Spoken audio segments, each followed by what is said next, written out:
ya design no showdown fe obetimi anya bi ewo Sompa FM premises ya anase obetimi a friend number we na wanya bi 0278 369 0278369494 Integrity Keepers nkwala no suku papa mesrewa bomodina say ya bie portal you do babeko suku a akwala no benya nimde ne tete pa ye wo crash ye wo nursery ye wo primary ye wo JHS 1 to 3 ekwala no kwotro nsohwe na omutwa 2020-2022 BC ena Father Su Municipal ye wo ho no ye di first suku ye de mofra ne ko presec Wesley Girls Holy Child Prempe grade A school sunkwa bas se de kwala iko suku so nyagro obehwe baby a kwala tie ne se ne ye kire o made a kire fo no nimdi o mo wo de kire mofra na de a ebeye nika amaw ba wo banko suku bia keke fa mofra no eko suku na ewo esu ebo anof ewo snit flat echi IPT nyenkyere ne ase kwa no so obehu omo ho Breman UGC ye ne okasi di hwe ne mu suku no so baako so ewo ho no mo ye number 055 3408 898 055 3408 898 and 054 7107 443 Diamond Diagnostical Center. Diamond. Dr. Marina and Dr. Joshua Tonsa Frel say your liver, your kidney, your prostate, ulcer, and I say spina, can no fibroid no dear. Yet the drobe kawa yem fasi kan kawo. Afe awo wasem o kontri kodan wo mo a bibia be koso kama ediama. Na bibia enkoso. So mani kopie Diagnostical Center Dimeda or how to a chat.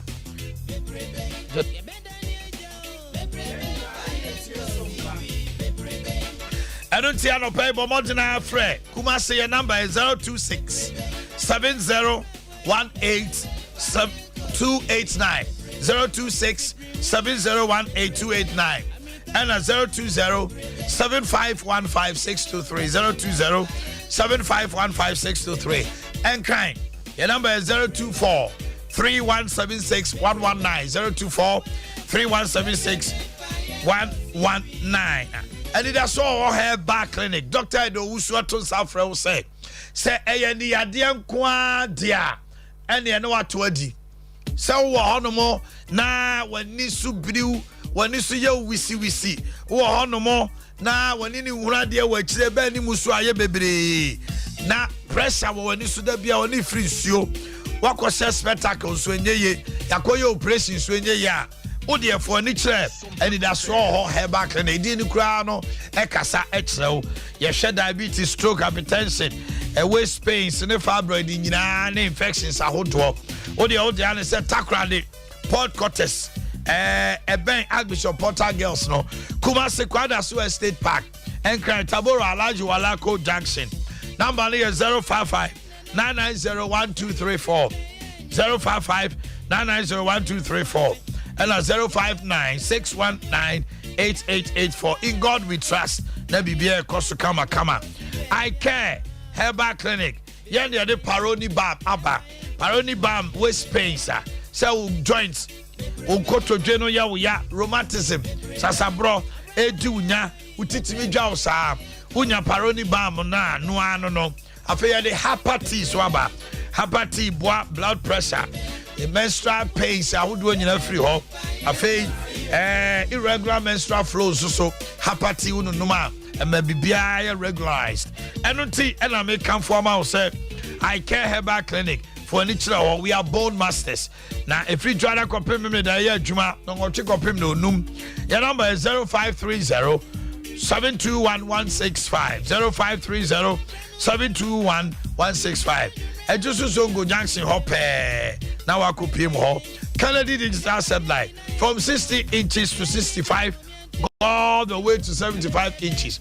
Now I no pay Christian Waha to be cancer panachlo and until for any tray. Adom House, first floor, Patasi, baby a pure FM 1 first floor. Number is 0244 385128 0244 385128 and cry. Which are old barrier, Kokrobite Junction, traffic lights, Nasia, Ube Wiyaho, and Dumun so Family Plaza Dino, first floor, Yanni Boss FM Bempa, 0244 385128, Kennedy Digital Satellite, and some are no better to assume, yes, Honor also control home appliances, yeah, fufu pounding machine, so we must obey church and in them watch now, a fee. Freezers are what do all double door fridges. I don't know. Christian Betche mo actual and I no pay. I pay Dr. Mensa Herbal Clinic. I no pay Soberton in Kampawaha. Say stroke, diabetes, hepatitis, infertility. I want one sem. Bema I am bre and to say asthma and sign go home many a day. And no dear, not just say what to declare. Say Aquada. One yini, what a tenant to have Sika baby already school of faith. And Sanom no afa, and that's on the Numnu Bonnie, and I know, sir. Dr. Mensa said, do know what the best friend and the amount of quality and no one, and I know Tim Amino. 15 years, one num job to somebody senior Ashi, one num be no one, no. The best in that, Bosumin in Sias and Suni, Mamma Jazz great no. A Busiana yo be our or the Cananoa, and you know any Yano of it. Sana Drono Ebeyamawo, Dr. Mensa Bain Room, and Habemupa. Kochi, your head office, and kind. Omanhene FM building at Medina Zongo Junction. Kaswa, Yanis and your SHD, and move. Old Slaughterhouse, Koforudia. Yanis Secondary College, Takradi, Edition, and move. Sunyani, Old Municipal Hospital. Sashi Main Market, Yaban Adumco Store. Dunka on offense. Yanis Solar FMD, and move. Go so Lorry Station, Fufro Nano. Afe, a Joala Copim Fiada. Non son copim no num, Memreda, non son a copim no miensa. Dr. Mensa say, and ya quine. Fresh 0271 173 551 0271 173 551 and 0245 958 768 0245 958 768 and now 0209 500 273 0209 500 273 na bibia koso kama e de maw mini a Christian and pom to say aman nyame adum bibia boko bibia dadi nyame adum Kennedy Digital Satellite man na wo me me t-shirt and a machine for Kennedy Digital Satellite ya logo ni KDS if you have who bia no yo bo hu se me telephone number ni bibia gumata na chi a fe me bo hey one timpo a minam kurom na hu me na hu se me hye Kennedy atade a fa telephone number no na eniem fe no home appliances bibia binya de ye papa no by ti wa no pay o man no pay me fa kwanya we so me fa check it for ma wati fo ne wa hwefo nyino bibia wo tie Sompa FM 93.1 yeso nyame ehu ye bobo na warma de papa fefesi a chen na yenya kwanya ne TV ho na ehwe Sompa TV ye de check it perfect Kennedy Digital Satellite ye de o man e home appliance ni atontom and na no bi fe obusa me say na munni enchese de bodan so na no so na patro da bi enchese de bodan so de ye ni bi na ye niema na ye tonton home appliances niema ye be yisu no fie mefie ni kama fie ni je se ne be ti se televisions se ne be ti se fridges se ne be ti se air conditioners se ne be ti se microwaves kettles irons blenders fufu pounding machine de be ye adwuma de be ye be yisu no fie popcorn machines se no se de be ye adwuma o ma open deep freezers ahodo oma ope sewing machines ahodo de dey ensanwan no ope industrial sewing machines ahodo oma ope ceiling fan standing fan oma stabilizers oma no make stabilizers one simple because power no as a corner eba so be here stabilizer on fie ope baby obenya stabilizer papa na kama oma do be ma TV do be ma fridge do be ma air conditioner bro we no problem bia oma stabilizer no obenya bi o Kennedy Digital Satellite o ma say na meto aso ma me fa kwanya we so Mr. Kennedy Champon papa we ne yakopon na me so ma home appliances boyefo home appliance boyefo na papa ne so o man say ye de nyame ase say onyarade nyame ye da wase no o man say onyankopon ontoma na maye free ni bia mu onyankopon bobo nipa on fe nipa so no de abo nipa enti onyankopon na Mr. Kennedy so ama home appliances o ma TV boye say fo ye nyame nam papa ne so aye Kennedy yeso ne TV aba wo be TV na tum se TV ni ye kama ya TV ni din ye friend Sunny Walk television 32 inches ya man TV ni efe na ne bo no say 4444 me to so my number no ye telephone number se di dwane be ya wo bia no me slow open home appliance papa ato the telephone number be free ni yeso enya kwanya ehwe school ni number no good TV na se fefefe de obetimi afa bia no be digwa o my telephone number se ni 0244 385 128 0244 385 128 o man na 020 765 3031 Mr. Baby, I will be, I will say, when Timmy Mac Kennedy, I share your home. Obeso near Dinkita, who be a Mr. telephone number. We are Kennedy TV and Yamina Papa Neswa with Diabano. That's where we are to pay me chop. So when you couple show, no, you come as no more, because Ghana, my asantimani, we are my that young into Yankupon count, whenever we will be on or more Hobama. O my promotion, you go so Koso. She said, Yamiadum December man, the Kono. O my a new class fear be more she said the aya down. It was a fear be more nika. O my also your man also many j. O my new class say no my and a same crown or to washing machine more and don't just always say no. O my what washing machine say o offensive you know my fancy and don't just say yes no. Debbie o my young Korean and near my more. I saw the BBC says so. They say Yamia Dumon, Mr. Kennedy sold washing machine and fell papa. Now a portable with me, Pedampo, your 10 kg, your 7 kg, your 12 kg, your top loader, and your full loader. When you be your Kennedy Australia or my newborn F4, Yabahonoma, Obenyabiato, Kamakama, or Benya problem. Or man, say 32 inches not Kennedy Diabano. Last week, get the 2 screens, and as you get the toast, American Baby Pap. Your friend is Sunny Walk television. Where you Kennedy Yankasa TV, ya dear bar or mine. We say all like ordinary televisions. No, TV is here, Bobo, your studio him. Also, I don't know, there is a plastic at what edges no. But where a full screen television, or man, a full screen television at any moon, a coco see, your TV na F, or man, no bonus self for, or man, no bonus self for. No bonus 880 Ghana cedi pay, or Mokra 8.8. Now, my advice I will be on say, baby, I will be on TV cross cinema. You need to get an extra television. Yeah, a Kennedy TV. O ma zi wo fi awon yo. Kennedy TV abanti ye som obi am to bi we so there. O to wo 1 year wo full 1 year 2 months warranty. Yeah, we no problem bi about Kennedy share. O ma ya bo ma we no problem bi. O ma na 880 ni de ni ka o me say. Obi si obetu bi akoton. Oba no betu bia koton a oba ye besa atebo no so se ne bia bia ko bia no obetimi Kennedy bo na nyape nti wo se wo de wo kire pone wo tumu wo ankase wo wale wo nkenkesu wo daso bia wo bia no wotimi ma Kennedy ahwe ya o ba fe telephone number no 0244 385 128 o ma ade bia fe no home appliance be wa Kennedy ahwe ya o ma benya bi no ma promotion guso ekoso last 2 weeks me the TV bi badem ha ya da oman double screen television e ma ye sunny blows bobo ma me ma to TV ni di set to bobo me na me pai because oman say nipa ye jeje ha kure obi di bo hwe mo ma so be pai no ma TV na me de ba ha no woni tua me dem so bo TV ni e ma ye ni day TV empire.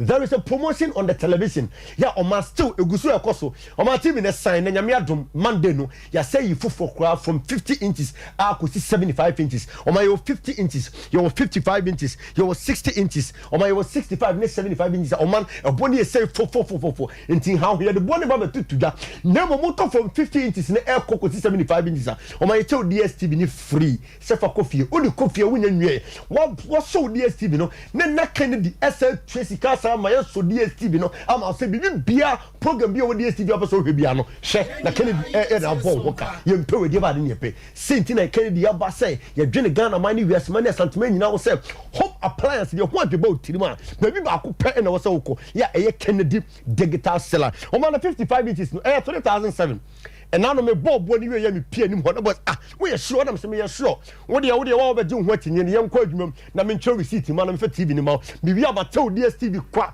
bi ama so asoma 50 inches double screen television. Yeah, a digital seller, smart Android TV. On my price, no, baby, I could be able to more than 5,000. Promotion cost for Kennedy various branches in T. That is just 3,700 Ghana cedi. Will be any problem. Utobi as at to DSTV and they account free.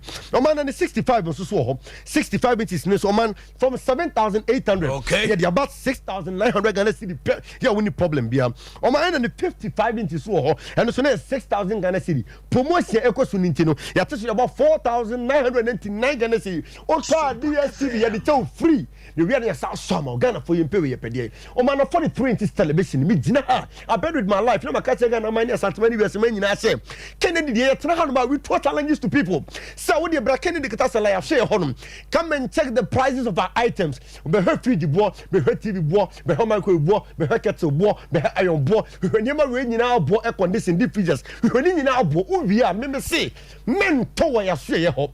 O de giant the element talk come before for na koye also window shopping na check near man o we are bracken the share never compare price we say Kennedy your man and na bo for enti ye sramo say o de bracken the share na for never share prices no say price am dey to say TV 32 inches ya 880 Ghana cedi say me boa o man Kennedy ye de no kwetro do na di didwaro enti na de bia na to challenge say bra na be hye o de o wi agya hokọ on tompa bra na be share prices no wi agya hokọ go and compare price we say Kennedy ye nema be a send work from F1 almost 75 inches no so from 20,000 Ghana cedi the share so at about 10,700 Ghana cedi per and also the double screen television on my and also so with a promotion DSTV free no on my and so you have to on my say tabletop fridges no you say chance to be Mr. tabletop fridge no where my no be pebia ko school who pebi the school bedroom who pebi the school cubicle on my way be now tabletop be able to 1,400 Kennedy share your chance about 1,250 Ghana cedi. You pay with your body in your pay. You say, but Kennedy, never talk all your home appliances. Now, most of your man train, and your name papa with a warranty. Yeah, but say you someone near Jankasa. On my table top the bodo. Maybe I could be on myself, you about 1,800. Yamadum Kennedy, a Daruma, you shine bonus at about 1,489 Ghana cedi pay. Never have more prices in you. So we a dealer, and that's over to be a cotton. Or my bet two bonus, send about between Kennedy Bonape. On my number, send it to the location. Okay. On my number is 0244 0244 385 128 0244 385 128 Obian send us kunyema papa Nasco TV 40 inches on my one day. Yamia Dum say Kennedy, you the Nasco 40 inches aba, you the 42 inches aba, you the 43 inches aba, you the Nasco air conditions, Nasco washing machines. Yeah, never we say open biata, open Nasco brand item bia, baby papa no. Hey Kennedy a share. Nemo mama throw light and air cut neighbor into be here stabilizer. He say Yamia Dum Kennedy he stabilizers. Your 1,005 watts, your 2,000 watts, your 5,000 watts. Into Mr. Robert talk about TV no. Light situation, a cost of baby bia. Into mama throw send about TV now better no afraid you know what conditions no we bet me so to here stabilizer no mom over dog suit here senior o man ye pame a industrial sewing machine and the do into me serum all fashion designers with me pump suit dog me so read me kwa ye nim command with you na hu de be suit na frankasa ye the machine be na pare industrial sewing machine o pede papa na Kennedy a share ho na binya me serum Kennedy de home appliance de papa pan open fridge ato open air conditioner ato open microwave ato open kettle open iron open deep freezers ahodo we be yejuma open stabilizers ne sane man ceiling fan standing fan rechargeable fans irons ne sane man ahweye no Kennedy digital seller share o man yesra nemu TV no yeah, the about Kennedy, yeah, the brand TV about yeah, friend Sunwork television. Price no just 880 Ghana cedi. Minimum air conditioner man, yeah, start to subium from 3,500 about 2,789. Ube Toby now you dealer, you best say chance. So fufu pound machine, meko machine, bro machine, yeah, Juma Kessa Kennedy diaba. Timmy Sera Upe Jumaya, and Trevor say Jumani Ghana, ne Juma Buso Kennedy affair, but Toby na Efakoye Juma. On my number senator for sorry, so Miss Sera number is 0244 385 385 128. I'm always up Kennedy will do here family plaza building from Bosano and can we wager old barrel Kokurubite Junction. Mr. Patas your Adom House Kennedy Junction. On my home appliance what you about Tilima a company be no rock or and Williamson Kennedy Digital Satellite. Oh my name is shop. Nami Sao Sopa. I was here for about our chair power meetings here. Net me. May they walk air call coachy. na maka cho sese wo ka brofo no na mu ye odu a trakuro no ne koka twi na twi no wo ka wasem no kire onipa ba akopɛ Dr. Mensa yade enema nipa etimi ye mobɔ ama me ne wan say yade onipa benya wa free yade Dr. Mensa so ye mo yade ho ko yade no duru hon ma wo hu ni master nti eno an say otwa ne puse e de ne hawo anopa bi wasum ne tie Dr. Mensa na me so on the pama Dr. Kwaba ya me de Omanhene now what to say me ho odin sa kwaba ye thank you what we tie anopa me da se me de nchia kese ma wo mo etie Sompa anopa yi kire se Omanhene program de wo mexia na wa big mistake da bia ya me kan se mpanifo asem bi o mbeka bia botaya enti o mo kan sa se edru de edin a na yesufre okwabrane ene no so danchen so a mpanifo se de wonum to nipa o ye good hunter no o na edin gina a kire pon so Dr. Mensa ma hotedin e de Dr. Wonder no adenti na ye ma me Dr. Wonder ni nyina so obi o ye nwanwafo bia no ya wo ye no ma e nwanwa na se no ma e hu Omanhene na nsan de mi hu na metumani asiso a mi tu ho sa ana me ko ho ntokwa pa ye se wo mo ma ejensemo ana se ka so obi ejensemo obi a wa ha se a se o yakoseye mu beebi a wonam ko no ye seye kwan so a no wonam na se obi ko seye kwan so a e wo so hwe ni din ma ne kwa na da bi e wo sa wo boa no se obi ya de bi na nipa na de a o ye no wono antimi nye ne ho a gise obi wo nchen na waboa no nya sa ontimi enye ne ho enti e ma taya amoma enum nu bone kola bi wo ho a wanum nu bone a ma fe de watra peto o mai ena no pe na nkam de abrante bi ba na o twese na me de ne beba okay me koye program wo ba bi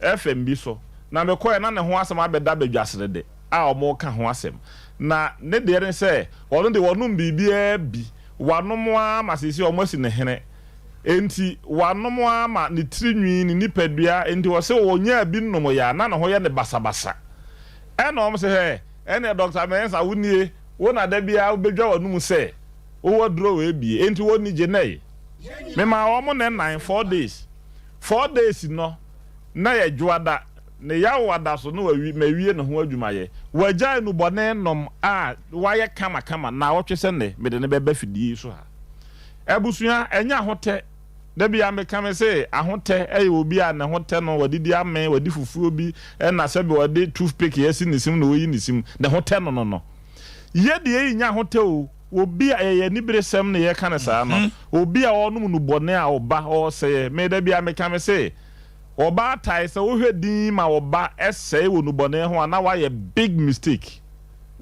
ye mu oduro pa na wa no because se oba o da ho ama be ma pemwa ko pem se obetole ba no eno nko a ya dwuma kese endi se onya nyinsan na nyame ya wadom na wo fa wo ho fa wo ba awo mu nsem bebre na utiri na ayeye se wo ye wo ba ana be ma no wo ye wo japade no enti bono ho ban ye ma wonyini fe na wonya wo dia na obi a wo ye good have or they say wa invest na wa ntimi harvest endi ye papa no se wo a wo ba no wa invest wa kwala ni mu enti wo so utimi harvest e wo no na kwala ya wo be harvest no wo no hu na kwara yi wo no mu bone ne sa trama do wi ko ke ne nsa sa no ma we wo be de no watimi harvest amana yi enti boa no na hwe Dr. Mensa Herbal Clinic fo achi di kwaye na ye ma woduro bi ade be fra na dua ne keke eno ano onya di se pe Omanhene be ka bibia se ontimi enum bi ewuda e wo wi ase siawa wa wie no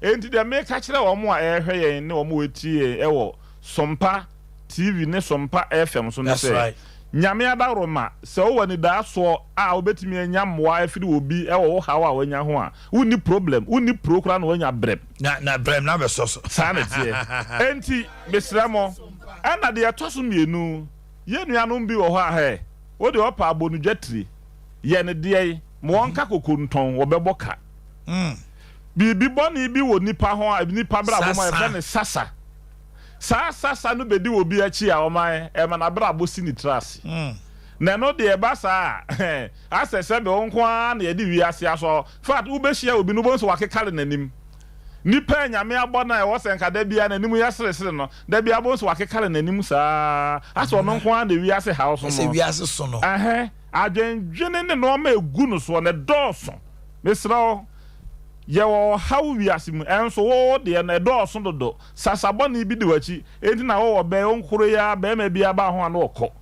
yɛfo adwuma bia mu enye yie sika bi ede be ma obi a enye yie kyesa wonko a wabra ba yesa kwasi me nsa de ni bi afa de ehwen na he na me mfa no bi e ba sa na wasem akoye se kukuru mi koto afa no bi no enti obi a was sasabo ni di wachi oba ana be ma oton ayento usika sem nye yie yefo adwuma na de eche na yeyi wadi wonko a ba bi a obi a fa obefem akono wonko a okofa ho na wo dwene ho ase anhwe a mintimi nko anhwe a mintimi nko ampani ampa obekwa akofa won so ntimi nko sasaboni na di wa kire ndia wo so obedwale aduro ye fe ne sasaduro unya adwale sasaduro di bi se pe sa honhon fi edi wa kire a na me se wo man last na minima ha na me kan ye dia abrantie bi otwi taxi na wono nko aka bi obefa bia ontimi nye ni 6 ne yaje ka na afidi nsem na obi donfo obi hu no mobo na oto taxi mu no na no se je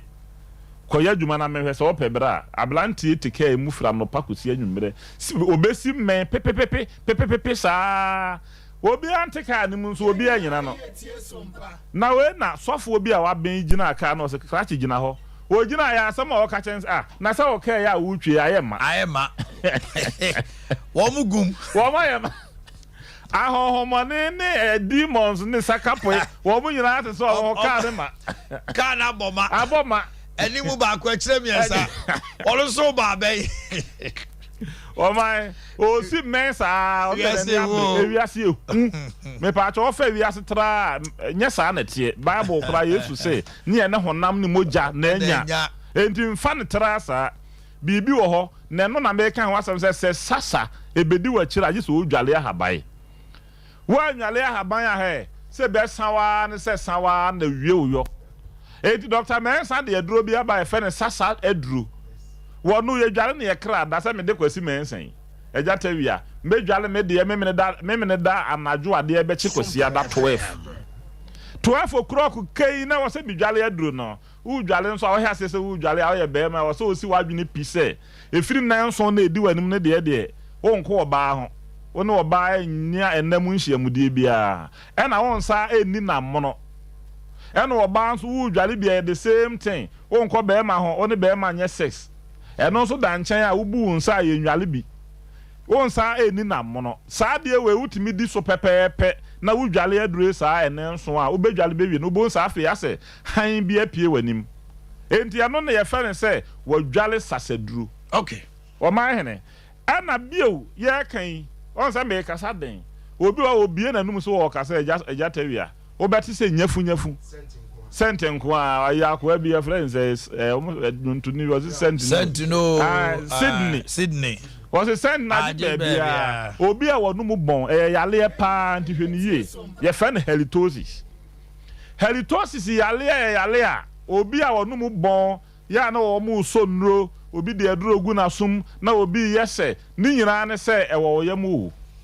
enti na se onum nsa o kasa ya na efuro ba wonum enti obi a o kasa wonum bon no Dr. Mensa woduru untimi ma ya so ye kora na yen ye de betoa wo ba bi a won bia na untimi ma number na ye de ebetu dwa no wo de ya ne se wo be frɛ Dr. Mensa me wa ha o me won kra me wo ha entimi nya dai na ye de aduro na sende wo kwan bia ewo so wo ye free enti mo amonum bon ne mo amonya sa problem we nyina no mo hwe Dr. Mensa he back ne fo achiri kwae and a retentive memory nso edi ahim obi a wabon akwala bi sua de enkoyi kura tumu se na adwene na wu na enipa nso na adwene wu ni immune system no na wo form enti wo sa or building no na afi wo ye den ye nam afi wo hase se osua de a bibia de da ne kwam kama okọ na nimu ano no enti wo bi asebe wo ba wabon penimu an wire frade chese utumu se ne normal nsisi so kora sa ankofo we hia retentive memory endi eja tawia fire number 2 dwa na minimum say o mo nyame pe o maji o mu nyina be hwe Dr. Mensa chiri kwai doctor man say enye simple so benya presenter kese part so Omanhene no oh yeah na wo mu di adanse kese wo sa na tie na Omanhene nso nim de meyo wo nim de bitimi yo achefo we de enye for ye nya suma opening kese na nkasa no Dr. Mensa ofiri ha se ya okotrase e wo kotwi yeah Guinness de ko ho no kotwi ho no na ye say wo fa santase kwan na wo ba wo tra kokoben na wo tra anyinam no buduru brofo yedura ho kasa no brofo kasa mu odu twam o pede aburu ni krom ya de ya na bra kotwi be ka twie na ho ne ye me fa twi kire na me mu me twi ni na ye mo na wo yale no se tie bia Nelson Mandela kan se me wo se wo na obi kasem na asem na yasem hia se de na wan kan ne kasa obeti ase pe mo a wasem no nyina ye wira ye waste enti wo ba ko twi aye di twi de ye adwuma ho ye be ka twi a kire no ya kire no mem kama Dr. Mensa number ni atie4 ni ahwefo number we aye ne WhatsApp line mesraw se o ye note na voice note na susu ye ne tenten be 30 seconds bi na watwa so se de be ya doctor bitmi anya daji akenkan ni nyina number no 0244 92 12 69 0244 92 12 69 and 027 11 73 551 027 11 73 551 when see edumum number Dr. Mensa edumum number 0532 92 80 95 0532 92 80 95 Dr. Mensa number no doc o ma ya wie enti de be kan be se obi anyame pe na je no bia na obe hwe Dr. Mensa chiri kwai obi wo no ma na bonsa mo pe na ku no wo ye de ne a to obe dodge endi aya matanga ho ma ye de mandi wo ye de ne a je se bonsa mo ku no thank you very much Boyini Brian Japa ezichi edwa sikobra kesi afaya mai so kasa oboni din amoni din analysis no boni din obo hwan din kwasiche say ozi kwasiche mu betra ha e de no moka ti sanse wete santa o da say asem we ye enti yosedan onja day ai please me say wa frame me phone so kura ni nkomo ensema ye bro so kire nkrofo abi ni we agwasi chase ni bo ofu saday kwabra kase se bia on betra ha no ma he didn't mean say to explain to us say we is the reason because en kan fon kan try say you dum kanea se akra musumo de ameri ba ha no mama abema ya hoden now the electricity in Kumasi is so poor and nobody is talking about it. And Swami Hanomo from 8 a.m. up to now. Sorry, 24 hours. What to be that? I want to. I am a come over a soon can be boom. What is the meaning of it?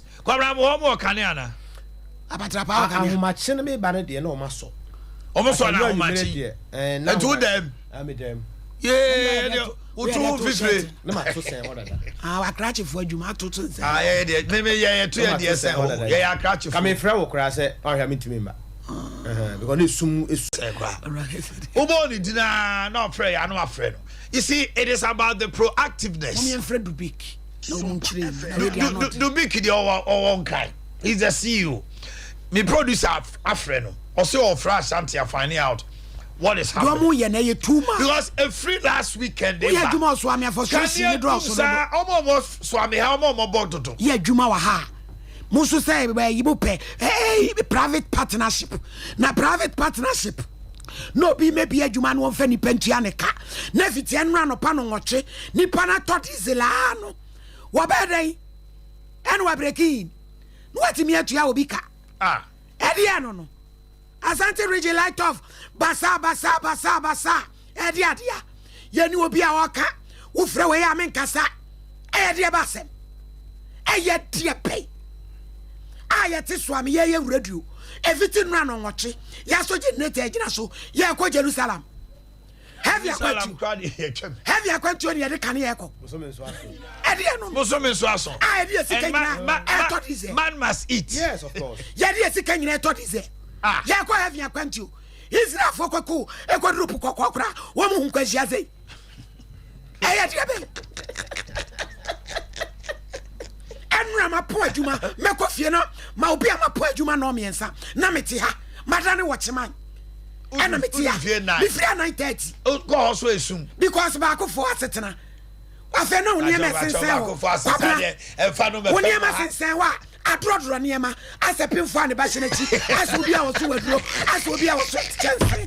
Wo da wani boso a na wa kwabo. E dia ba asema. Wo niam se wa. Adrodro niam bra. Asa papa bi ba. Pin fo ane ba hyenachi. Aso bia wo so waduro. Aso bia na wo niam no. Wo bia wa waduro buru ba wo de se wa ye de. Aso bia wa twepia. Ejan ba wo so. Kwabra me boa. Amba. Are. Anti, wo da na wa to dia. You so ni boso a. Aso bi jira so. No kure. Ti me tra chere. No kure.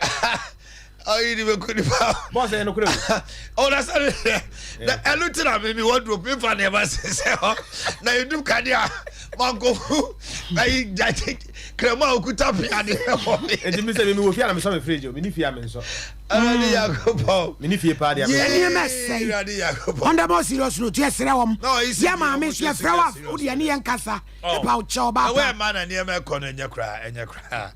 All right, question change, Miss Low, Timmy. Yenemo na yechuma. Kwabna didn't mean say be up so chose over how mekanya samana bisa. He just mentioned your name as a communicator. You see, we a special advisor to the communication team and even wound to me. It's not, we respect you. We would never speak ill about you to make it look say I say a boy cries so abeshado. Na question went you. No, and the way any publicity catch no. What too much na man akwa to say. I go see mint na mo bi ni di watem. E kwabra kese o di watem. Mr. Wa, my man name yasem. You know edi juma to that extent I nyende. Why? To Mr. Wa kwesi. Ma commanding Tomboko. This man I have made so much. Dr. Ogusu Ansa. Doc. Minia. Number Habaslam Daddy. My baba. Wow, small okay, Emma. Baba. Dr. Usansa, KNUST, History and Political Studies. Meboa. Udimwa kotene papa. Oye dokota nimdifo pon ana mekano. Na eba manyosem enkyerechemu ne ntoto ya. Ayamo amutie no na wo fide so monim se ene na dijuma mfre bebre e wo fie ha no mo. Na mema no akwa abasonko. Okay.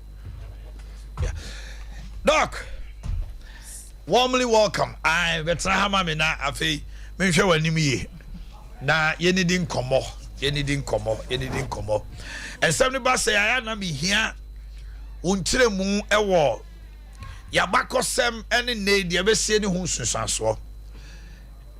This is not the first time a kuku dam ewo party mo ka say Adea ba ko mienu miensa bia sintimatwe me ho. Ebi mu fi say bia wanya 25 years on him the history coming from UP tradition. And this is the Ebetimaka say Jerry Rollins' presence and Ebetimi the Ejinaso because Obeda Samuamone, Kwabele Jemunina, they are former UP people. It's about to say NDC they metamorphose from PNDC now or Mabantino, but they even also have a history of Machuchiomo. Take us back memory lane. Sadia SC, ABSC pay, ne SC wa Amanyo Kobimuno. I want to say, and your how be by, and I say they were able to change and reorganize and come. My pay. Medase. My mincheti for Sone Arafona. Na Minia I will try as much as possible say me stay away from the ayatiti in the Akye Canada. That's right. Now me train say my fan to just say your radio no call off. Say Abba a 2% tune in radio Sompa 3.1 we are back. Yadamwasi say modoye na munyabotre. But join us live on Facebook now as we listen to history, as we listen to political analysis from Dr. Uso and Sano Peno. Samson Ayesha anymore can come. Kennedy can come. NPP Nia Brantie Mapa. He's going through the ranks. And also joining and pay. Mami to you, doctor. Me train senior. No, me to a prem. I'm okay. So me shall say free nipa omo tetete omo hu party mo ne consequences ne. That's right. That's right. Minu an yewu mu pa ne say mate say 79 mate 69 mate titibia but difference kakra ewu mu ne say ebi amanfo adwen ma so e free Kwame Nkrumah breso Kwame Nkrumah te ne hu free UGCC mu no eba ebepem 69 eba bepem 79 eba kraba 92 96 one man na parties ni bi I so munya hu fit ye no. Not parties were normally built around personalities. For example, UP tradition, as of 79, normal babemu less than 4 years. Okay. So the personalities not any pano no. I say Kwame Nkrumah we hu Kwame Nkrumah. Ube hu say Kwame Nkrumah ne da no na e Kwame Nkrumah. So even though CPP also hu Kwame Nkrumah. E kan be na Kwame Nkrumah free mu no. E kan omo kese sa no. So what you say na Adea baako ani panya hu ya discussions amati nyina o madwen ma so dodo no say since the 21st century MPP ababemu about 15 years, okay, out of the 23 years. So now do we in a term no if you say free the year 2000 21st century MPP edi ababemu 60 years NNDC about 8 years. Let's say uyi 21st century NPP ababemu dodo 16 years and NDC 8 years. Do you know near enonoche enonoche is a situation in 69 na MPP tradition no more mabemu da. Okay. And then also say 79 na MPP government no na sa UP tradition no more mabemu be 2.5 years as a buzia de odionbae. So the tradition a woman said never hodie, but it was still about individuals. And the main big six, you know, the politics was around personalities near there and how huge you were. But baby, MPP was the same. It's more about the tradition. Rather than personality. You see, it happened to NDC. When everybody thought say Rawlings was it, it do baby no. No Congress there, your bumpire. Okay, Sabre, it do baby no na or call MPP NDC for Shiano. Or connect for bumpire say the monk of a problem. There was a particular Congress we all corner and call him so beji fans no. I will be up the microphone say a bumpire. Yeah, just to neutralize now, you know. That's the point. To the point where NDC team take a decision even against the wife. And the wife in Kwa to even select a vice president to do hono no more we money bufu in personal assistant. Yeah, Victor Smith. So okay. Which means it has moved away a bro personality so. And when it goes beyond that, so you better someone out they will survive. Say it drew honum now they will still survive because the people are, you see, person politics by any football clubs. Okay. Adea Akye Abia no. The bear do say no. Any football clubs say. So you Messi. Now you hwan kra no a. Wo free ho ani pa ni betumi age wo ho de ba. Oh nyan in Barcelona. So what you say? There have been occasions I who say big player be pa no wo team mu. So e bi kra no mo per Champions League age. Omo ye omo nya wo free ho a no mage. Typical of Michael Owen. It happens. Even now, Real Madrid. You go to Tottenham Hotspur. Obi anim say Kane free ho no ma asem aba. But they are performing. Yeah. Politics one you careful there's also an aspect be a man for dream ho na make us say I want to move away from the normal discussions about it, you know. Okay. You see, in politics, if you are not careful, you'll be schemed out. Schemed out. Yes. You are free. A free Bible abreso. Ebe pemune. A free bra Joseph. Ninu ya muhu se obetumi abe leader omoton. Eba ya bepem se yewu Jesus na Herod peneku no. Eba ya bepem se Jesus no emu no ne finance minister na yi ne maaye. So the finance eba ya bepem ene ni Ghana politics kra no kuku ehu Africa ha oma ya ye mkofo mu ye close. To Oma Bongo and Ebusuafo etu no. It is not easy to be a political figure. Why you careful you'll be schemed out.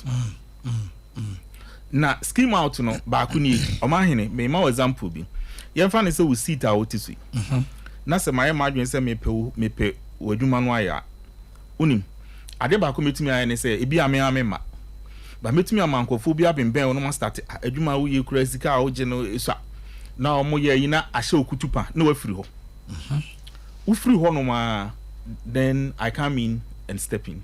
Okay. Sompa. In politics they will tell you say massa there's a me no meti ha no obi pe me seat no wakofo obi eso odome masa na wo so mutua okaye pa o na wo mo nya masa wo se otumi twe ho na wo pe seat ba ofa obi so enti me twe me ho ano na ni para be she ho politics you be schemed out right who kwabnadu for their tone no yes your campaign within the last week yes oh ye nko court ye say boom off schemed out.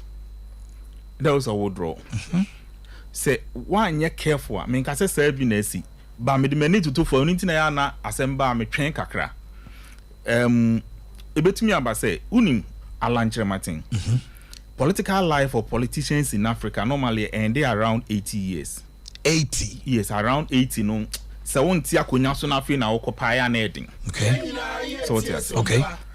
Alan Chematin with 2 elections to hit there. 2 elections to hit 80. He is not making progress. On Konenim. In fact, in MPP now, based on the elections now, and special a year you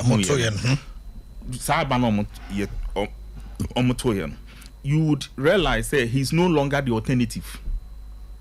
Alan is no longer Nipase. No. He went into the election as the alternative to Nanado. But he came out of the election as not the alternative. As not the alternative, not to Nanado Mpo, but not even the alternative to Baomia. But Kennedy Mom. Yes. When that happens, political parties people represent certain interest in political parties. I mean, can say Nancy, but I'll come back to the point. Yeah. People have almost represented certain interest. Sompa FM. Say, one out that interest no ano. Now unko any more o mawechi they can scheme you out. Ombe you free.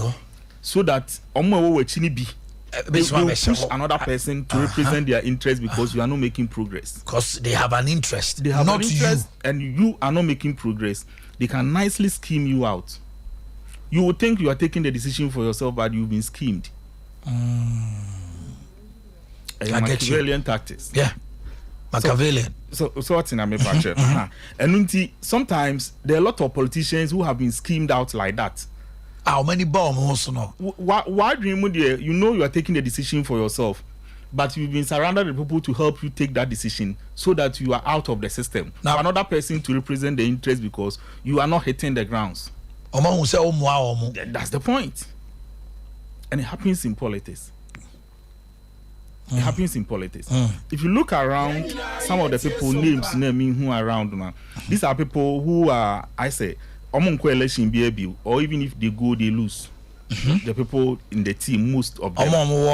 Some of the big names that are here. He will not go for any election. He will not go. Sadiq. At this point, Mamifa will also answer and I'm back to the main issue. If you are following political party, individuals, no individual political, like football clubs, individual political parties, in the tie survival or death, political death,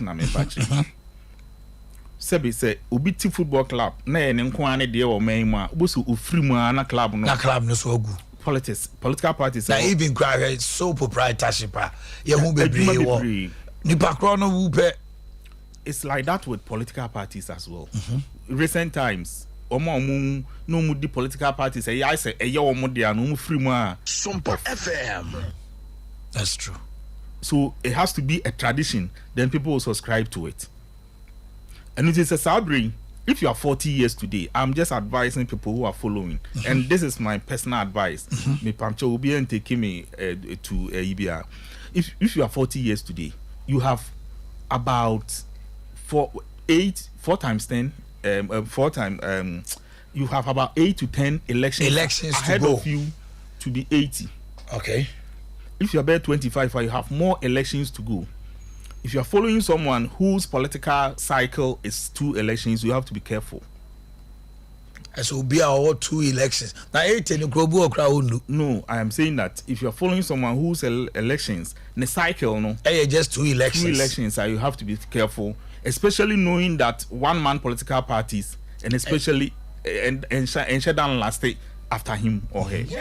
If you have any ambition, if you have ambition, you have to be careful. Okay, because you have 10, 12 elections ahead of you. One way aside the panel, and 2 years, normally what happens is that we have seen it with Funka boys, they may change political parties into opposition parties. We have seen it, because on Fetibio, so you may have to join other political parties. So if you are in it, my advice, if you are youthful, yes, you may support, but if you are supporting personality, then you should know what you are going in for. Okay. So why I said that you pay BB every wow session one they are. Be careful because they will use it against you. Look, Omanhene parties 69, 79. They didn't suffer. They themselves did not suffer, but their followers are still suffering from now. 69 from that and from now. 69 Joe Apia. Ababa say 69. I saw on the tin who free. Buzia mo. Ene your friend is saying 79 the ene koye Pauline Victor Usu say even President Sanado initially no say nyenchechirimu ne ba na nkanko for tag no. So I'm for the phone no crash or no count.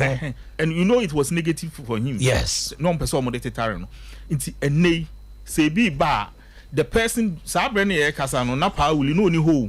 But the followers were suffering from the political decisions no take here. If you are following now, note that one day, if you have 10, 12 elections ahead of you, it will come to hunt you. It will come to hunt you someday.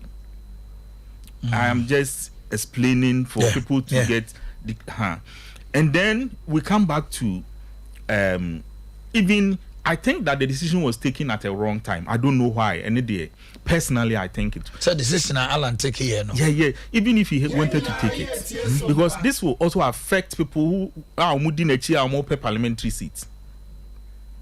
You see, based on and something quickly, baby, yes, because based on the SC of Parliament recently, say MPP Kwakotuaba, NDC, any MPP Kwakotuaba for Speaker. Not backward free because of different agenda. Near it told Honorable Adjua ne behavior and no maybe no. Everybody will be careful. Say be a papa we you didn't corner say anya careful. You can easily campaign against such people using this what has happened. Say we didn't anya careful. Be ana okuduha na wakoto to abeti then it will go against your own people. Na say obi a obi in anim so support Alliance Siano. So we a parliamentary candidate and I say we a MP class Siana. The possibility say Nkofo who tutu. Mistrust wo. So we say obepa na ye kwa. Say banesa na you the person will have to deal with the mistrust more. There's no reason why I quickly slide action home. Carlos I ain't gratching home. Abna sorry, deputy minister. Omunyina you omo afrim say. Omo da so MPP before. That's almost interest no is for. Omo crowd they had to do that because for 2 reasons. So you who free party they just say vacate seat. On ka ho bi. But obu okra na fe no okope seat in the crowd. they can use that against you. Yeah, Catherine Afeku.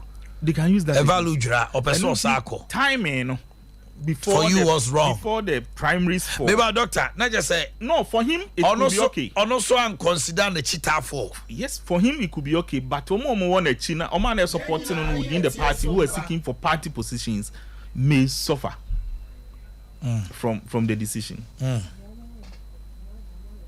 So what you say, and then coming back to pushing people out, may try kakrana mahadi because it's possible. You see, so we take a political decision. It is saying you so always resign free baby. Thought out the own same go paper so. This is 93.1 FM. Thought that panwa, and yeah, no pan a reason. Yeah, my resign. Oh, be able to atrocious for be a family reasons or something. But the real reason at the crop pot, you know, might be behind. Okay. But you see, my problem with this is this. Political party must be a ye push you, ye push you any day. I think it's so normal everywhere. And yet African kwa.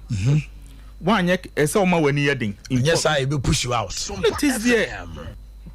Yeah. 1 hour when you're they will push you out. Even campus politics. So the campus politics. Campus politics when you're young 20 hours. You baby house here. Let alone national politics. So with inter-party politics, if you can't survive with it, can you survive national NDC MPP politics in Ghana? It's not easy. It's not that easy. So going back to history, no. Sisi bebre ba we no one dynamics be a bit different kakra. How? And no na metre mu say parties no a yes as abre no na individual personalities no carry so much weight. By the people have benefited from government. Ama be attached to the political party. You see, all this going on. If we get one statement from, let's say, former President Kufuor, because a lot of people, trust me, are with Alan because of former President Kufuor. Yeah, they look up to him. They look up to him. And it appeared, say, he belongs to, it appears, Sanayana publicly, no. Once he is with MPP,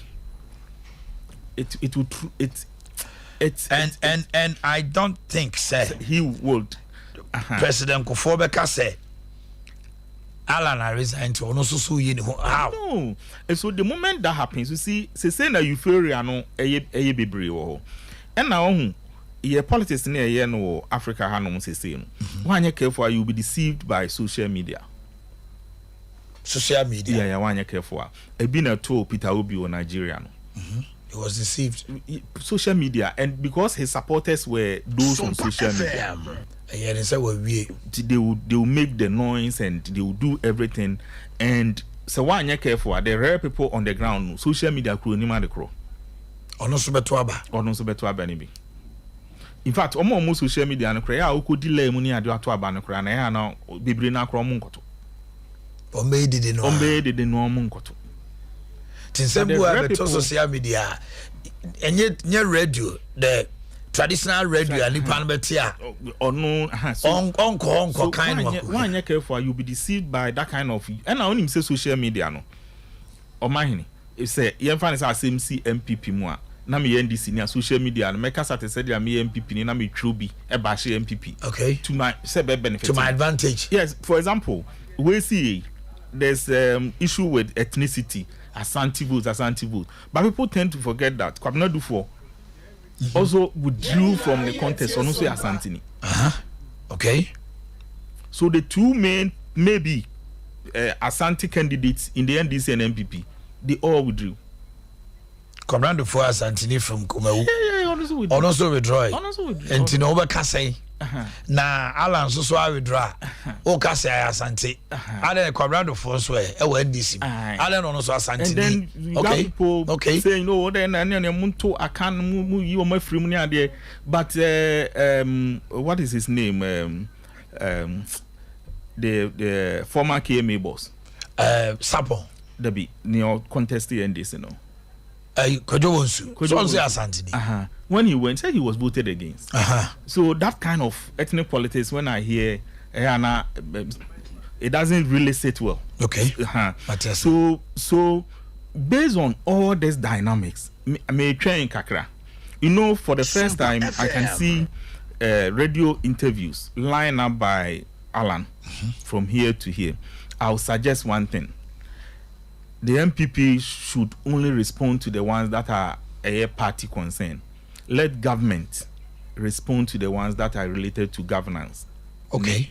Issues, like him bashing Kedoforiata for not explaining the MPP IMF well. They should stay out. I was MPP for Chiomo. Let government, because IMF let government. Let government in a way try to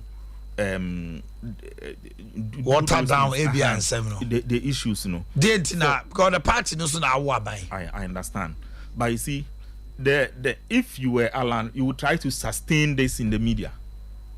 That euphoria now pijama. Yeah, you have to sustain it. That's why he's granting interviews. So if you are also against it strategically, you have to water down. Okay. So you don't. You can say one man is sustaining, and because a party politics, this thing about one advantage be a man for any mile. At the time, I same way ban. Now there seems to be a little bit of social media tension between Kennedy Japan and Baumia. But this thing, neutralize it. Now people are not even focusing on the campaign, which is good the other way around for them. You understand? Because people are not focusing. So those who are campaigning is silent, kakra. Yeah. But the other way around, you don't need to sustain this. Sustaining. So government. So what would the government do? Now party ever sustaining Alan. The more you cannot respond. Okay. And there are people maybe who may be supporters who are not happy with what he has done. Don't who respond be brand now so you try not to respond to everything. Mami Musa, we'll get back to the Boakye Jakun at the letter biaba. Can I have the letter? Or say there are many. Pacho, maybe I'm a person making kind of. Yes. Okay, or say the history of our tradition must teach us that the consequences of events such as has now befallen us since the heady days of 1951 have always been negative and have cast a deep and lingering shadow on our electoral fortune. At least my brother Chematin has put his thoughts and feelings on paper for all to appreciate. How about the many who harbor similar and maybe more petulant sentiments in their hearts, but are not openly expressing them? There are many in our party today who have, out of dismay, resigned in their hearts and are only waiting to walk away from us at the ballot box. Osiye wo Ghana for bi omo MPP for ma pa bi onkuta card.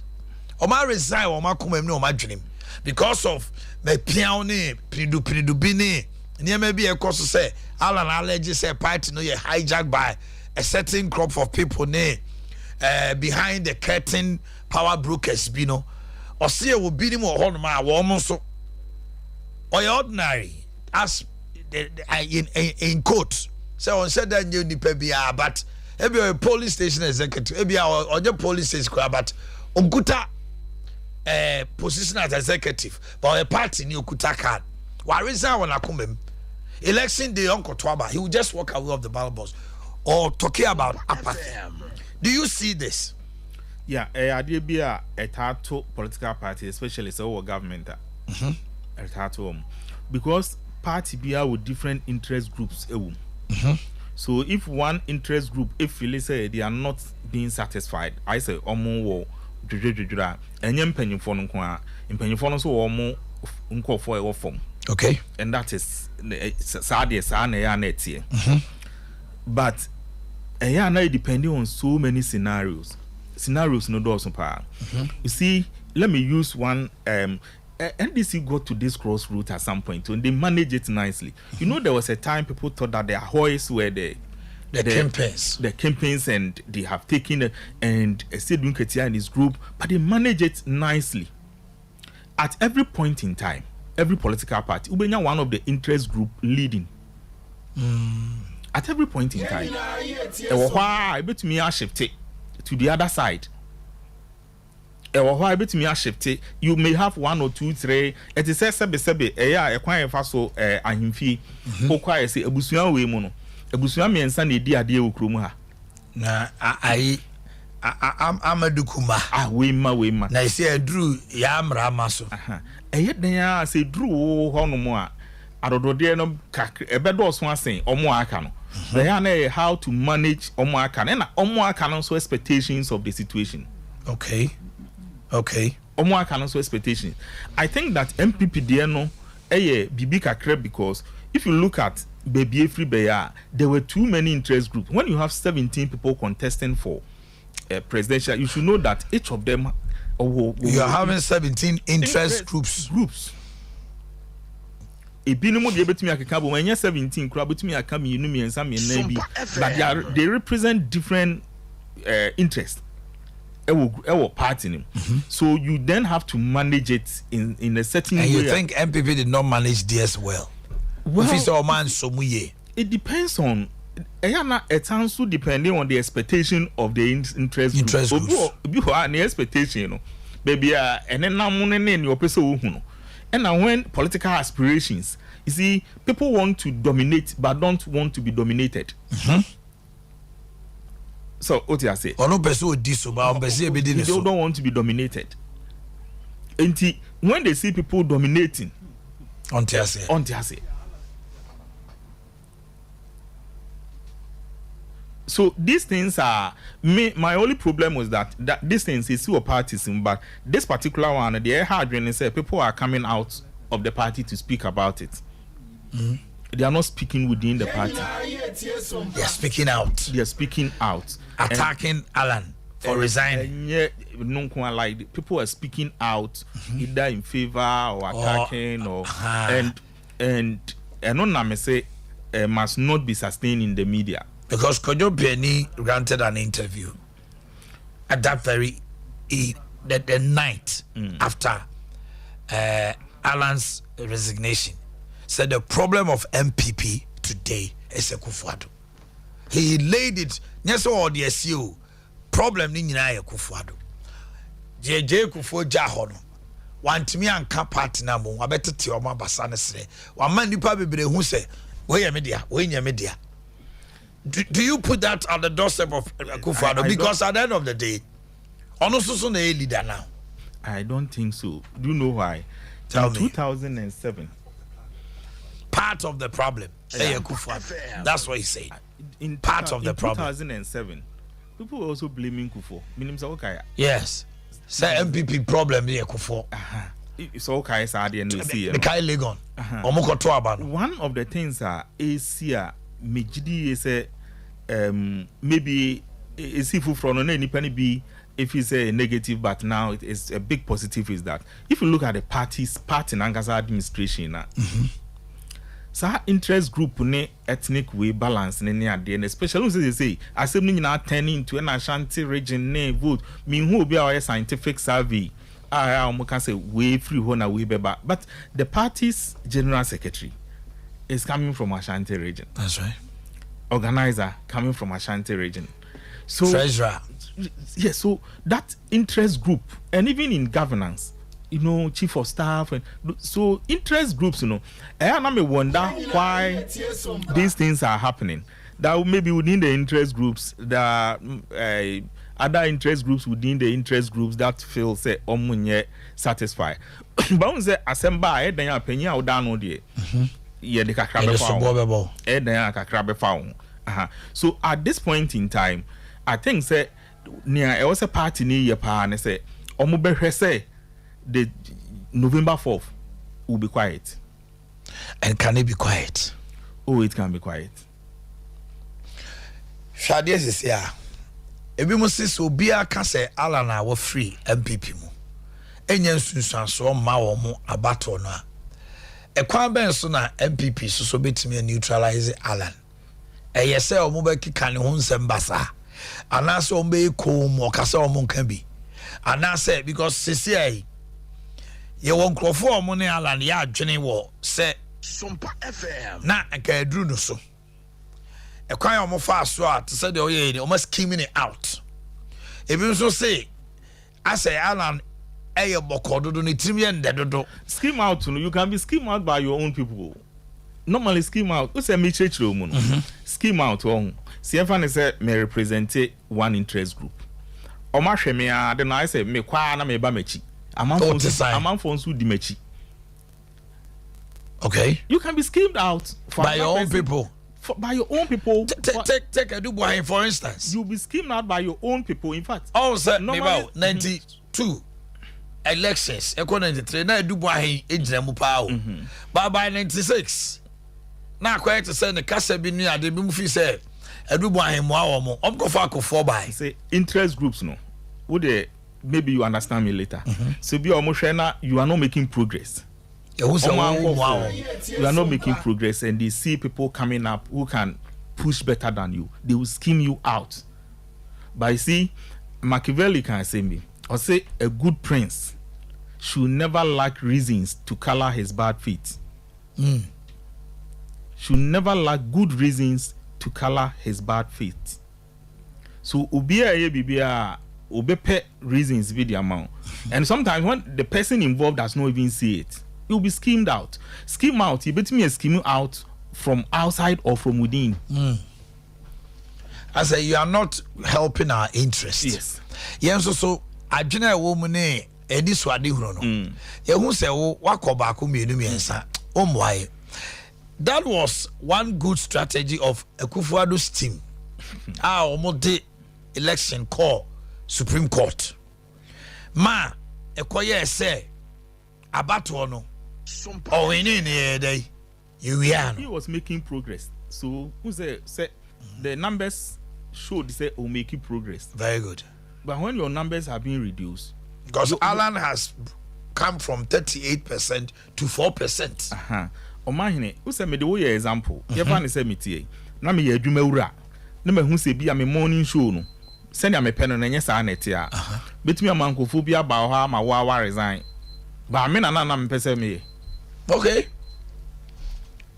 Oma say oh Omanhene Adea wo ye ayi usika ni swane ade. So when you are resigning you feel say you are hurting the company, but the company is rather pushing you out unknown in a clandestine manner. Yeah, Adea is still politicism. Okay. You can easily be schemed out. Can Alan make a bigger impact? And no dey depends with so I resign Siano or resign one continue fee or so or co-independent. Let's look at independent candidates in Ghana. No, the history no baby a free banner baby a Ghana yedru no independent candidates at you see first time independent candidates. So what's the idea even in parliamentary elections? The first time euphoria, you make some impact. Second time off. Yeah, you are free. Off cry. First time you make some input. They are share first time independent candidates. You know, if you cry to me win it, but for some second one be able to lose in this. It's difficult to win independent candidates in parliament.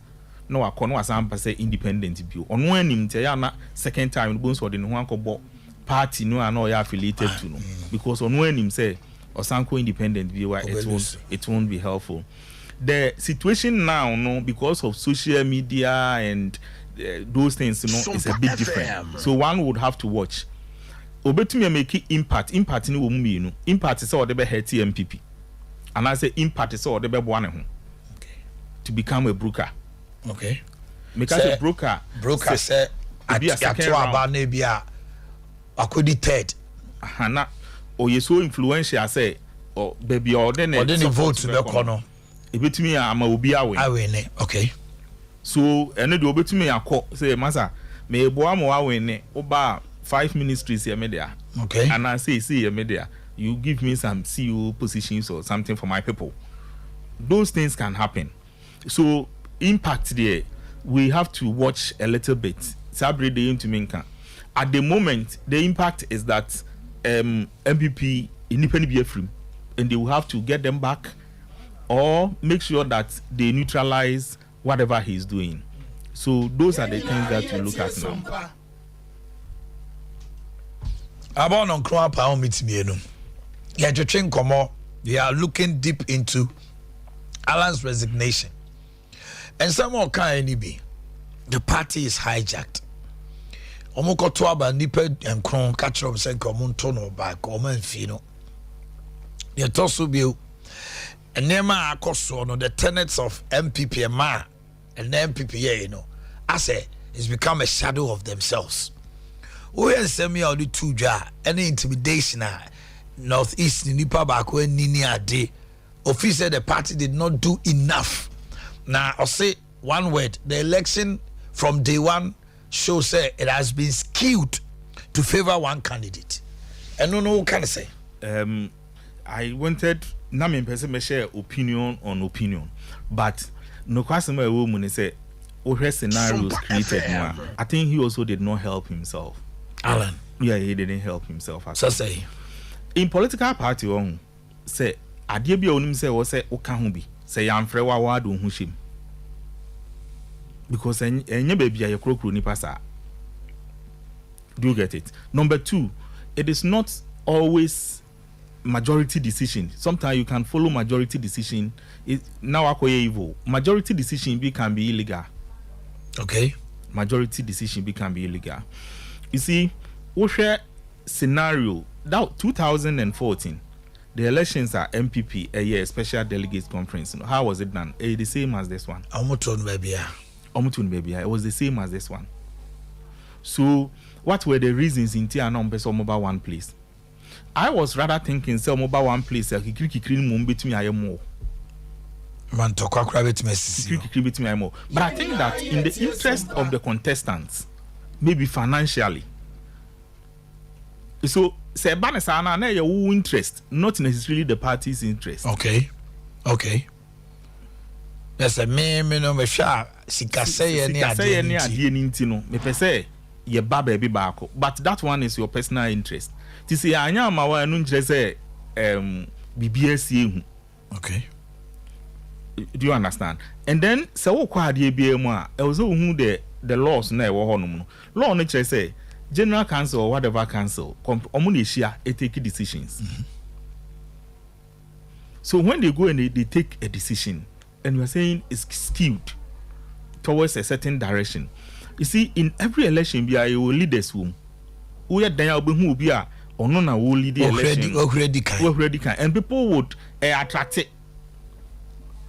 Me and me who say at what point, if that was the reason why he resigned, at what point, you know who's out there no, and one resigned before the special conference. No.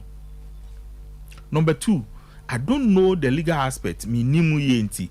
But me can say me te se party ni so mon sensa nkrata bi. Say wow you know but jiatum. They did it. I almost shy. Well, I don't know because I don't know the implications. I say omunyina be jiatum say they go to the elections. Wow. Say first 5 you were free man oba jiatum ni ade. There was a meeting to meet the 10.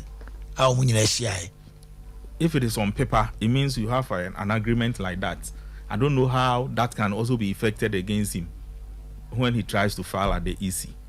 I don't know. Minim legal implications of document cra.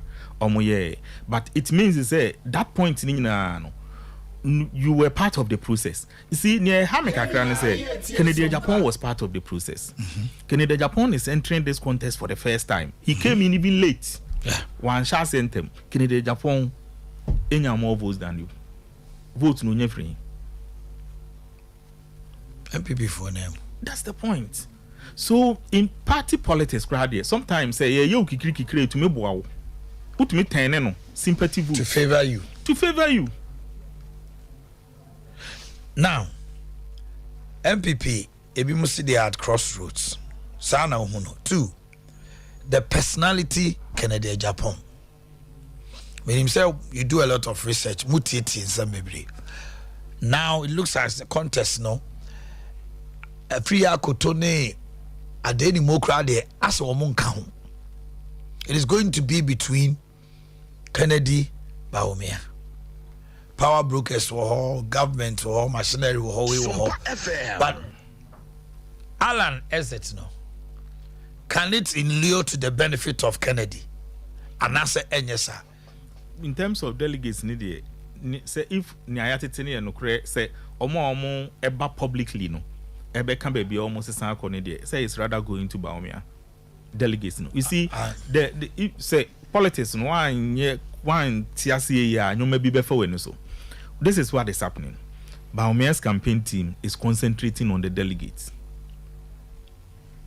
Kennedy's campaign team on himself oburemu late. He's speaking to the public to force the delegates to vote for him.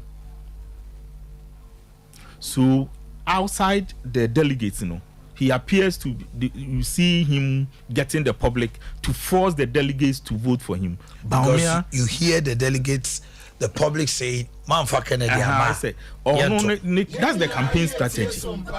No, effect. It's a bit to me and I say bit to me about saying, and if you watch Baumia's campaign strategy, he's been off from the media for some time. Yes, his concentration is on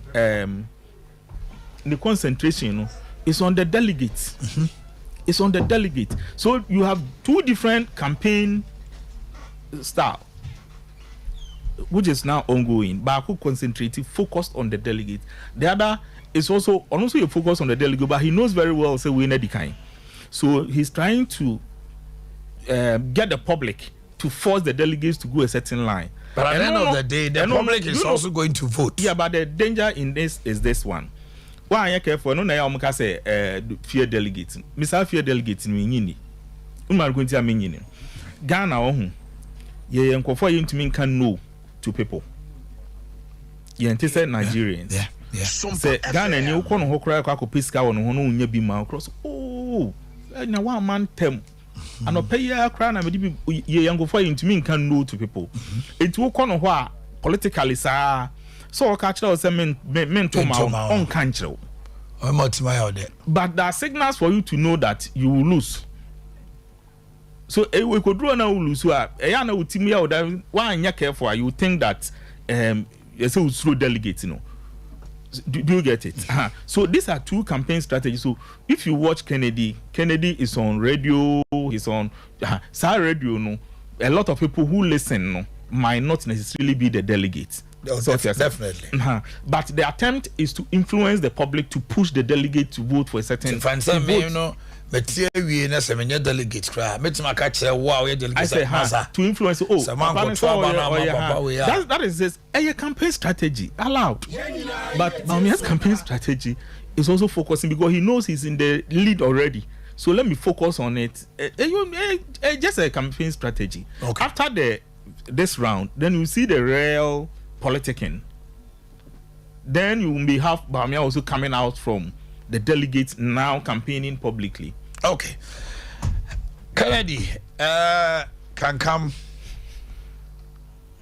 Omanhene. Minkaswa late, but you need deceive. And I said this man deceive. What do you know? A higher crown. A rubber binium. Mammy too. Why polling station, youth, constituency, secretary, regional organizer, waba be a member of parliament, see how we MC.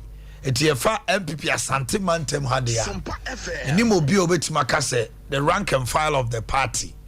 When the Mupa Chen near see.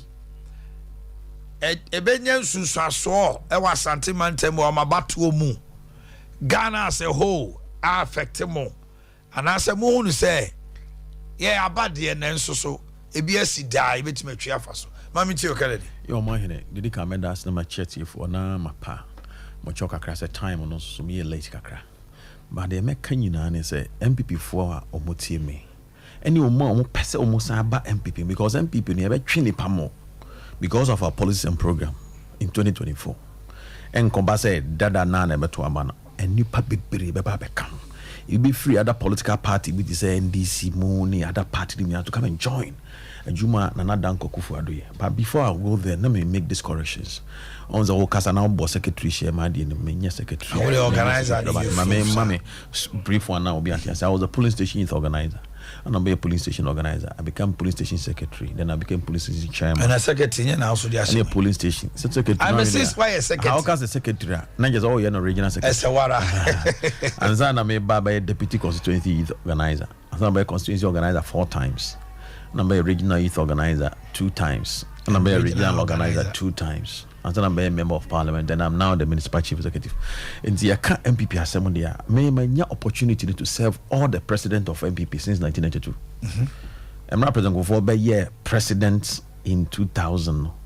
Now means so me a regional youth organizer until the 8 years of President Kofor no na me come. And I mean yet to say ordinary member. Me de bia me come say I'm a shareholder of the party.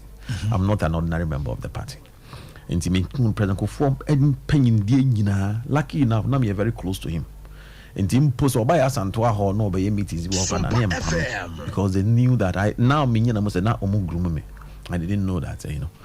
And then Akufo-Addo, so all his time in opposition, I was a regional organizer, stroke regional youth organizer. And I'm in the opposition at Juma Sa. The boss over president and I'm a member of parliament first term. Then I'm a member of parliament second term. But those share back more. This year, you know. Bruni Bakaji is a good omen for the party. Good omen? It's a good omen for the party. My 1992, me person beyond 1992. Apart from Nkrumah dear buy, apart from Joe Apiamo dear buy, apart from Victor Usu dear buy, and Nasifo Yinano. So we have Victor Usu, mere party the Mutiano. Victor Usu take a lead. Victor Usu take a lead. And now more PNC UNC buy. MPP that time now Victor Usu and he took the lead. Emra na otu for na sales ajima prempe free mo free fam do mo call me sha palace at time Bishop Sapon mo nyina akotena se kan ya say MP esa party dada na mutie no mo nka ni nyina mo a omo ti ase mpanyimfo ma meti ase mra eye mo otu for kan asem man wi esa time na Peter Bishop Sapon and I secondly kwasi Sapon emeritus emno ye no say we dey me no masa the nenso so asema otu for kan ma na seed ene dey me dey bi be kama no amanam ayen kaye e wo mabrabom e ho na frifa me the later frifa ka say masrema no memuna matiko so na me jono enu nti no senkana nka Victor Usu kura ni mumpo a na nka di kwa senko mo yesa yesa kan bo ma me yakọ e ma ne kofo mo ma lima de koy enyam ka say it's a blessing. 1992 eba nyinai when the Funka games came nana Kuradu Ajima Rollins ete na hono ede na NDC esi any election Sompa FM so the mention fa ke Cambra Gusita not say na ho say Rollins akopeja eye Mills ensa ewo Swedro declaration or say the political party NDC eden e win elections. But that was so many years after. No, it's a history. Anna may be kind and make one so much. Obeda Samoa, who was the national chairman of NDC, strong person. 2006. What did I say? Of course. Otino. I didn't see. Well, and he said, Biano, Bibi says, you know, now share history that Banoa. To me, in Ghana politics, it is a good omen. We could to Gusabobe.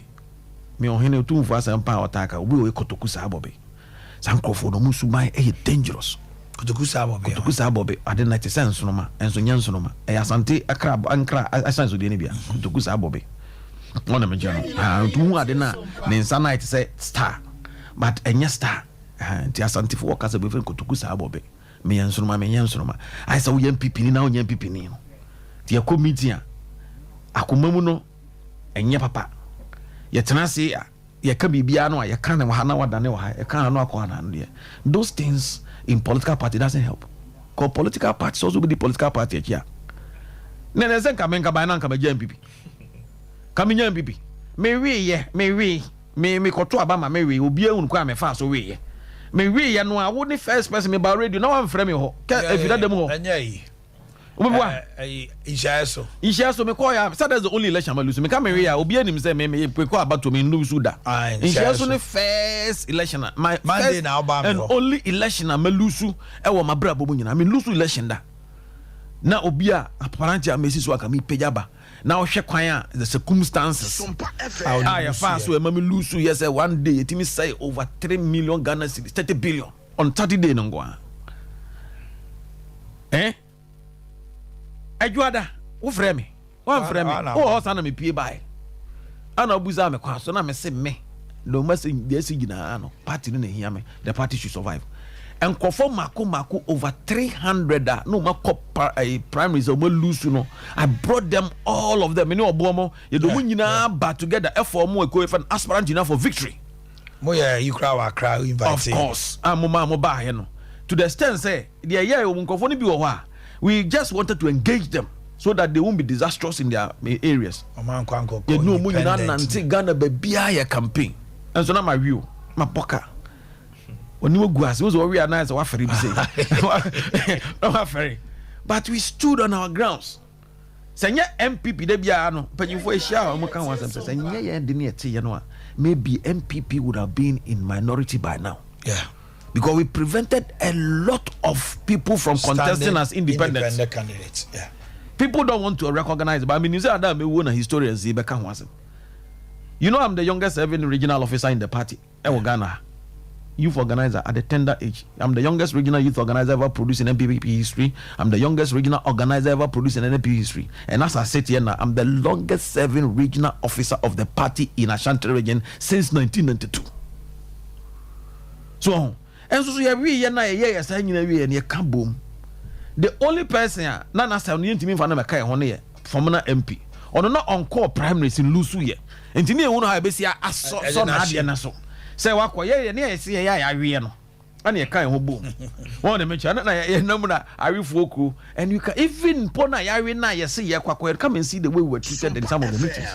But we did not relent. Ya koso gina mu a ye adwuma ne sa boa nkofo ya no etimi de bass miensa ne afo nyina gum ne bia de o makọ long journey ye na free ni comfort zone de na kọ ba bia on shada nye on influence also, all because we wanted to diffuse the system. We don't want them to be very dangerous. We didn't want them to be very destructive for the party.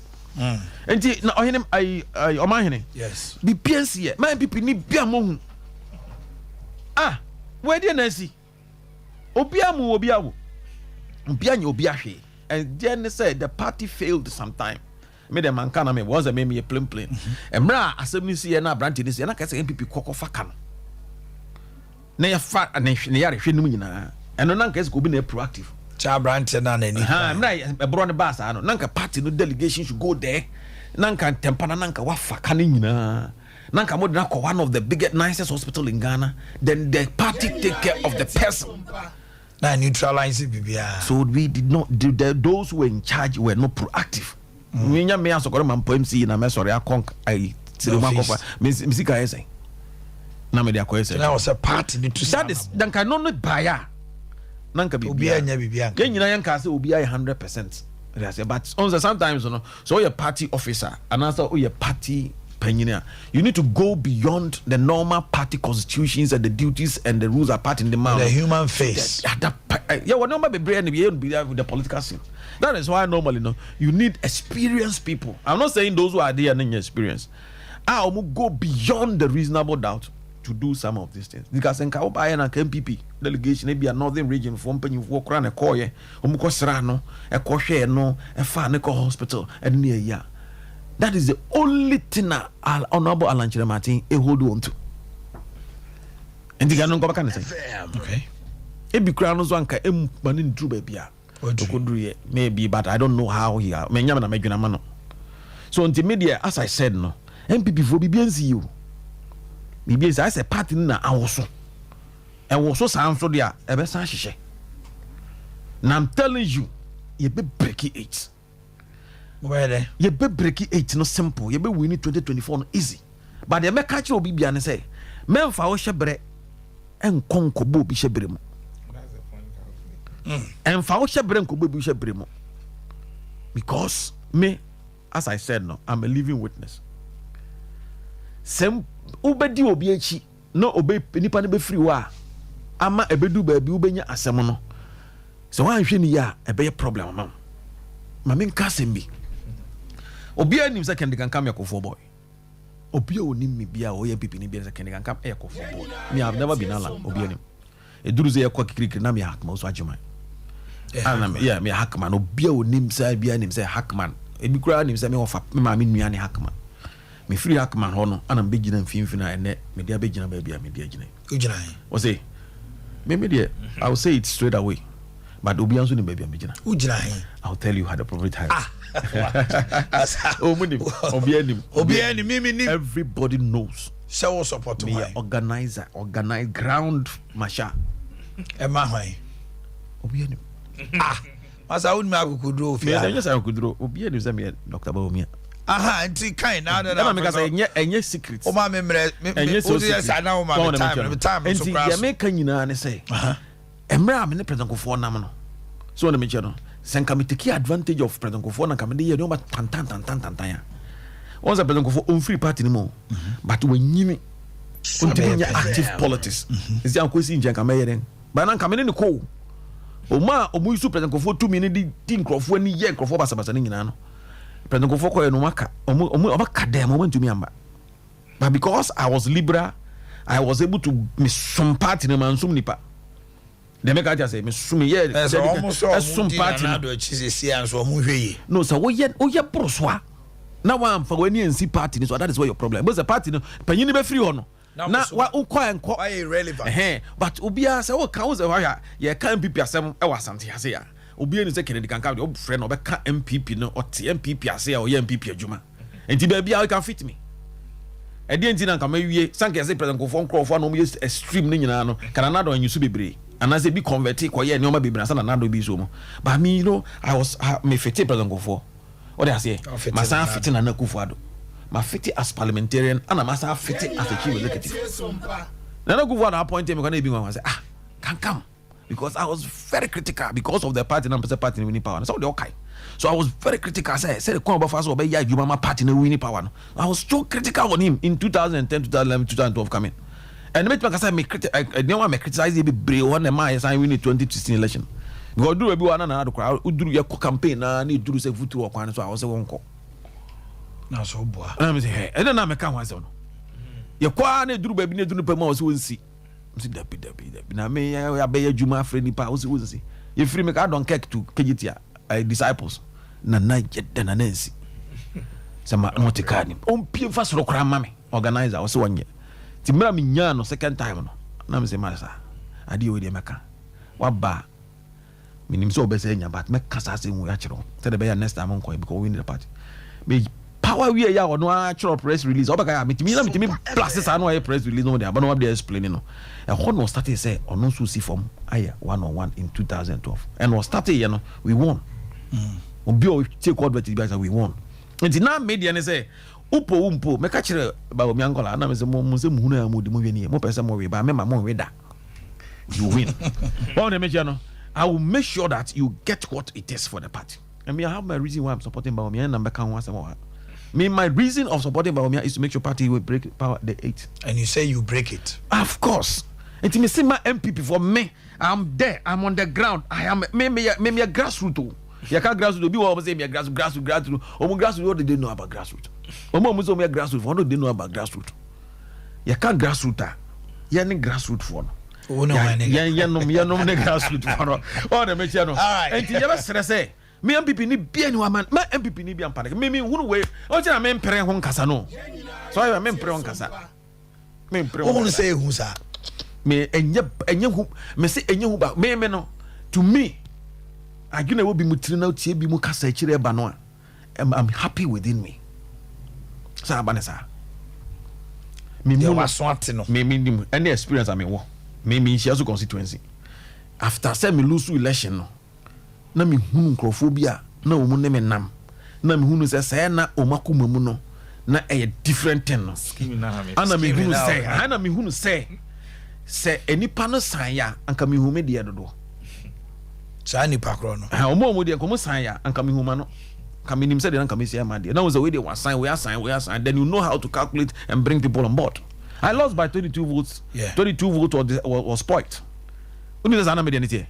More who's I don't know. I will lose 22. We lose by 20. But we lose by 17 votes. And 17 votes say Sompa FM. 17 votes. I don't know what happened. So I understand your skill. And to say, Abani say, my goodness. Oh, them Abani say no. Ya hunu ya dodo no. And the be say calculate ya be we be free moi. Okay, we know as a politician, as a tactician, no. How are you going to get this thing to come and fill the shortage in the one? Then we start implementing our policy and program. The name is Kennedy Kankam MC Asokore Mampong. Share Dimpa Natural Health Clinic. Also last stop. So uko PMO Dimpa. Now sa the also kofia. Nanyehwa. Second floor. Wallace Towers de Chamso. Mensia Health Insurance kaneno edan mu. Mensia kwan no so. Obu onuma ne botimi eya ne chewo. Ne boa no sei tutu no. Na ni subri no. Oda wona. Ni titimi dwa no saa. Net chirika sei etimi tutu no. Ne mfe odidi a heartburns. Eya ulcer symptom. Kan ho fo ani kire Dimpa Natural Health Dr. Dimpa Etwen. Your number is 024 511 8434 0245 11 8434 0245 11 8434 and a 0246 744 744 Bomodin copy Dimpa na ubo raho no ma esema me kan nyina no ubo hunu ma me hwe birthdays no Tony Sack Electronics ye promotion bi a me kura me ho adwire me promotion no tiawa say a free extra fiada and kopem 7th October the obeye nie ubo ra ho no mo a yate niam no so from 10 to 50%. Chest freezers, deep freezers, microwave oven, air conditioners, blenders, kettle, biara property electronics yatete so. Now who turn to real team you? Ebia akoto air condition ni boy be say 2000 a. Yate so awie krade ama bi abe 1005 no. Yetimi chawade a ne bo so 1005. Na je say ye de achewa ani sawo. What are the any boy be 1000? Afi yes achewa de a ne bo no so 1000. Enti ene de na akotua he. Sase gidi. Every 3 days we are doing the promotion here. What there they be chewa ne bo te say. Enti nyaja ho edun wasle matters who sane a triangle any di hwe ni mu. Sa so ena sunyane Cocoa board runabout yani oe terminal di hwe ni mu. Ena new Melcom edum Kumasi dan kese no yani di hwe ni mu firi anako pick and pay. Ka ho ko ho ne ko hwe ani so ade. Woman so yasene ema ye de birthday sibra. Fred 0500 309 309 0500 309 309 and then a lawyer Omanhene Yaw Jan the birthday. Hey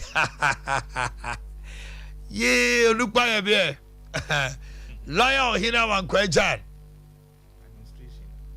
senior man administration. You do administration against me. Caucus lawyer. Lawyer, you're my trinqua. And then I would die. Happy birthday to you, lawyer Omanhene Yaw Jan. Samsona Vivian Pepra of Crofrom, Boakye of Sompa so Maltrinqua. Eric Nyako Jr. Nana Okofo Nyako Abia Maltrinqua.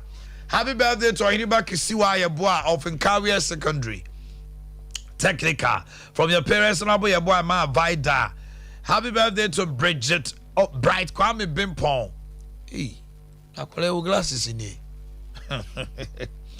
Of Galaxy Sterling Community School from parents and siblings. Sewa of UK. And then I will die Makosa of Agric Junction, New Mission, Emma Trinkwa. Alexander Kwakwa Atinka. Omanhene of Bensel School. Omanhene Papa no Busian Yama Trinkwa. Obrimpong today is your birthday from Efia Belinda Asante of Accra Sporty Bet Company, from the CEO of Big Step Pest Collection and just so Sansuna Bella Araba Andor, a nurse at Jabusu Government Hospital, from Evans Kofi of Swaman Dadieso, Benedicta Nyakudia, a nurse at UK. Today is your birthday, from Rosemary. And then Lydia Chamafu, a health care assistant in UK, from your husband. Okay. Then Abuaji Isaac. Okay, from your husband, Isaac. Abuaji Isaac Jr., Otafo Municipal Assembly. I was your former Dimusia. Doc, your final word. Just a minute. Yeah, my final words in this political party day. So why are you so bad politics? Mama waninya din kakra. And yes, sir. You be traveling. I'm for the Osikan Bijananka. I saw my near ding. And politics in Yadia Yidranisa. Okay. Kaka. Well, Omanhene, the message MPP for you now is Obian still very calm. Na kwan bia so no. The SCA no mama party no akonanim. Now I can see say even the votes in Ashanti region here is going to increase massively. Ashanti region best support to MPP candidates. They said they be almost support to ye debiano. Na nyoma be prince betimi asesa. Ma obi ampre ne ho emfa ne ho kwhye baabi a asembeba nipa no niwa na wakokam. MPP there, it has been existent for so long. MPP has been existent for so long. It is said they are na party no there enko. But so okọ na nipa ni obi emu a na okọ ya na sa obai. Nti mu nyina obi anyina baby ogina enamete say former chief of staff honorable Kojompi nim also the MPP ni onko baby a na say honorable Kojompi nim say onko baby a MPP ni dia after I say kwan MPP problem 5 years na me kan na say o the MPP ni dia waka nyina no o say o the onko baby a one mention enkofo bebre obetimi aka bibia o say ono MPP ni oni baby akọ president Kofo me I am reliably informed say ono no oni MPP na no say na oni wona say bibi something na wane ba beboa no MPP ya na be boa na ni bibia into on MPP na no ya but what is there doctor my classmate to prepare the same year group and the same year group enti mesra mo president Kofo wanko wakaha Kojompi ni wanko wakaha empenye MP Carlos Ahenkora mo ne abna say sare mo ne omu nyina chifo Collins so man ka omu nyina no omu gina ha na omu a omu ben ade ne say ye de ye nko ya ka MPP mu a ukodi na chi a okọ heden yo ma no famusia yeah abusia ya de musia no mo nyame nka mo ho Luther King aye krado 5G